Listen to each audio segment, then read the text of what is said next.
Our Shetland journey was conceived when my friend Dougal discovered that my grandmother Wilhelmina Shearer came from the Shetland Islands.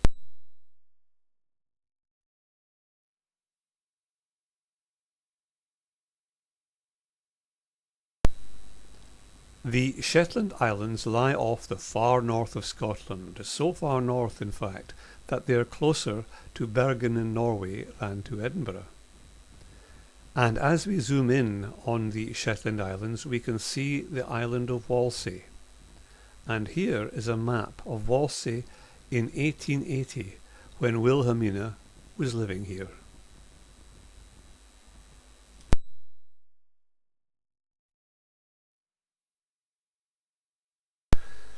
You can see here Wilhelmina Shearer's birth certificate, showing that she was born here at Huxter on the Isle of Walsey.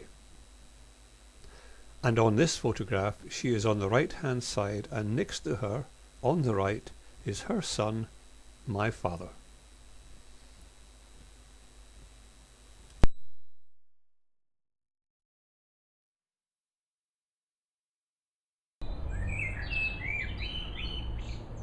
We are now in Laverock Bank Road in Edinburgh, and the camera has just panned from what's now known as Laverock House, but which we think in the 1920s was known as Ivy Bank House. And curiously enough, this we believe, in fact we are virtually certain, is where my grandmother Wilhelmina Shearer, who was later married to my grandfather Matthew Ewart, worked as a house servant in the days when this was indeed a private house. We think it is now probably some kind of a home for the elderly. Here we are at Edinburgh Airport, waiting to board the flight for Shetland. Please now ensure that your seatbelt is securely fastened, your armrests are down, and your seat backs and lap trays in upright position preparation for takeoff. We hope you enjoy your flight this day, and thank you for your attention.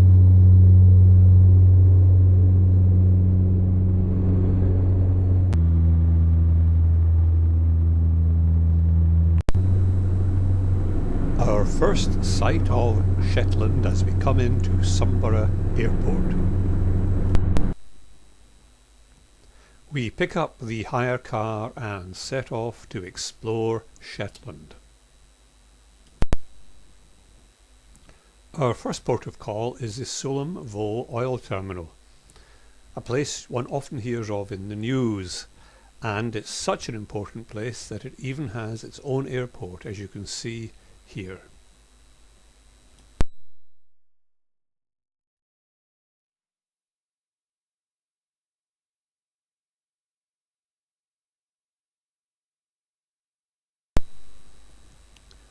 We then moved on to the picturesque town of Lerwick. Here you see the harbour and also the modern museum, no doubt built with oil money.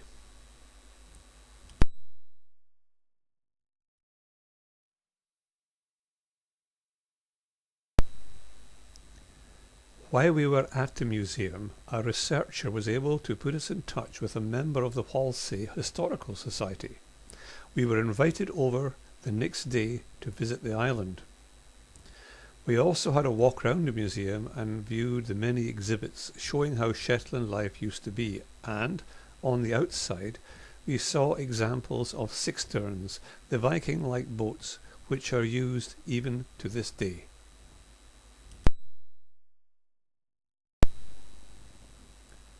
We then headed to the hotel and were pleasantly surprised by the beautiful view from our room.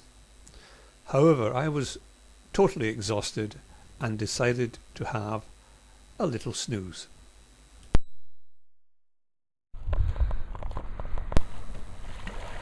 After tea, we had a stroll down to the beach, where I was able to skim stones, a reminder of childhood. Pathetic.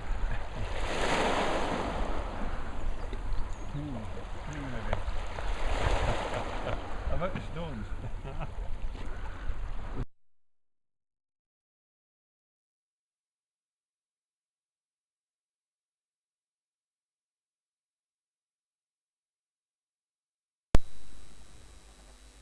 I always imagined Shetland to be a deserted place. This turned out not to be the case. Almost every view from anywhere one looked had a house to be seen, and sometimes many houses grouped together.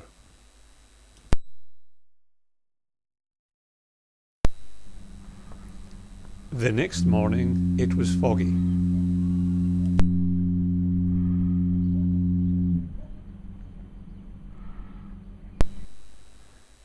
However, the fog soon lifted and we made our way to Laxo to catch the ferry to Walsey.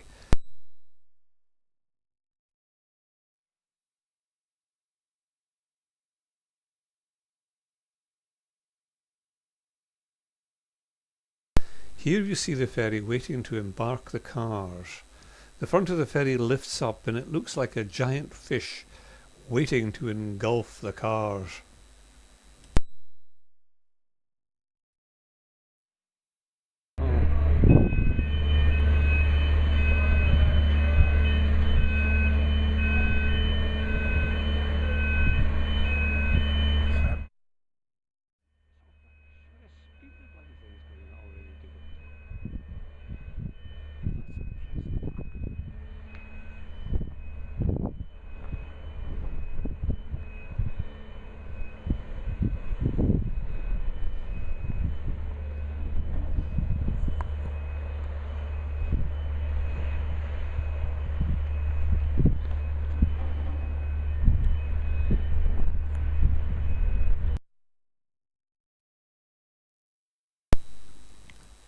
Here we go, heading for Walsey on a nice, bright, sunny day.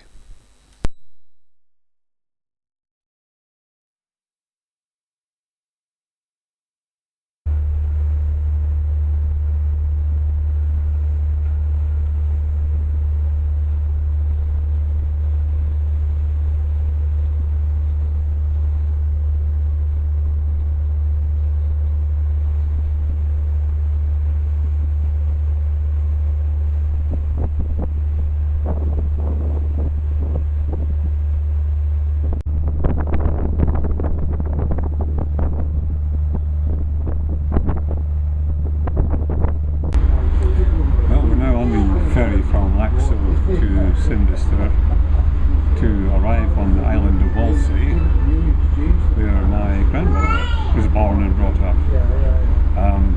We're hoping to meet a lady who is expert in the history of the island, and following a telephone call yesterday we understand that she does know certainly who my grandmother was, and appears to know something about my grandfather as well. Most interesting, looking forward to that. In a house on a hill above Simbister, the main town on the island of Walsey, we met a lady who apparently was a distant relative of mine. She had arranged for us to visit other members of the Historical Society. Here you see a group photo of me with all of my second cousins from Walsey. This is a model of the cottage at Huxter, where my grandmother Wilhelmina Shearer was born and brought up. His son ended up being Anderson. You mean he changed his name? Or? Well, that was how it was done. The oldest son. They always took the father's first name as his surname and put son on the end. As in MacDonald, son of Donald.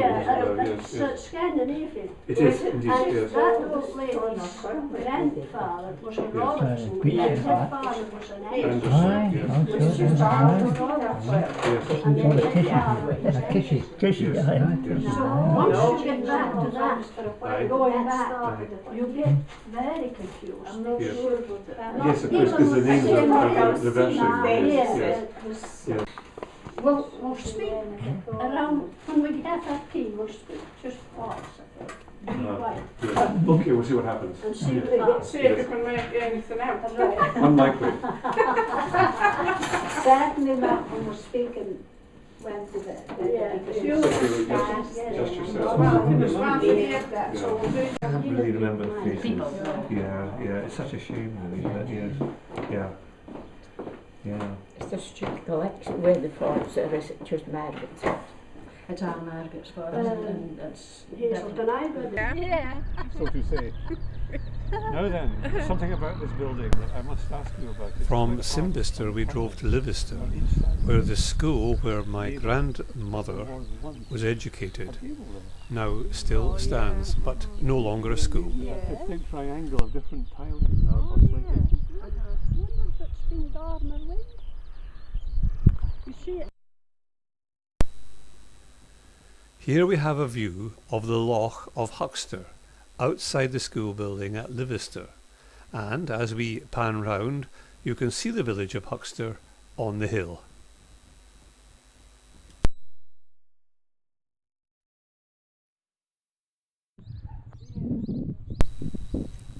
We then drove up to Huxter and saw the site of the cottage where Wilhelmina was born, now very much changed.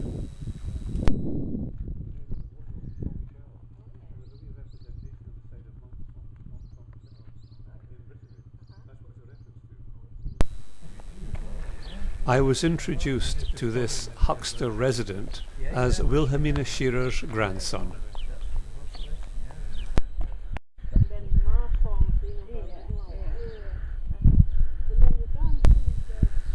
From conversations with local residents, it appears that most of Huxter was built using stones from the broch at the Loch of Huxter.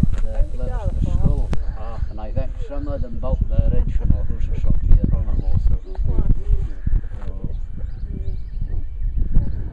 I really can't mind Friday here. I can come back.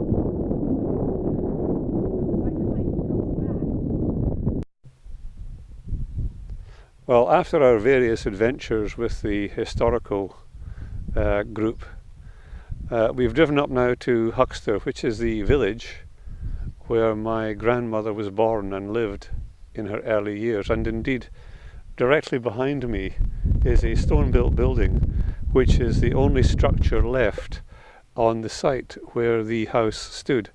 And the present house there, called Sheardal, a reference to the shearers who lived there, occupies exactly the same footprint or site as did the house where Wilhelmina Shearer, my grandmother, was born and grew up.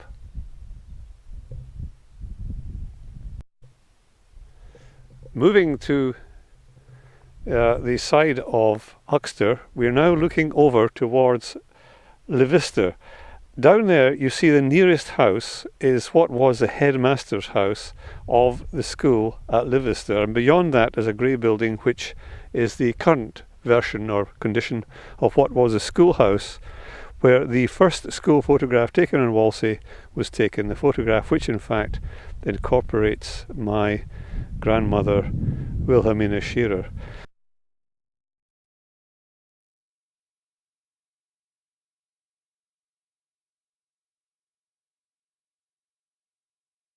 Going further down towards the coast, we come to the town of Simbister, which is on the horizon there just above the sea. The next port of call was near the village of Brough, where the only cemetery on Walsey is to be found.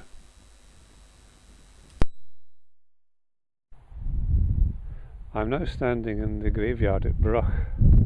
This is an interesting place to be for me because it's almost certain that there are more of my relations buried here than in any other place anywhere. Ever so many Irvins and Shearers to be seen on these gravestones, and these are indeed the relations of mine. Lots of genes in common, as you might say.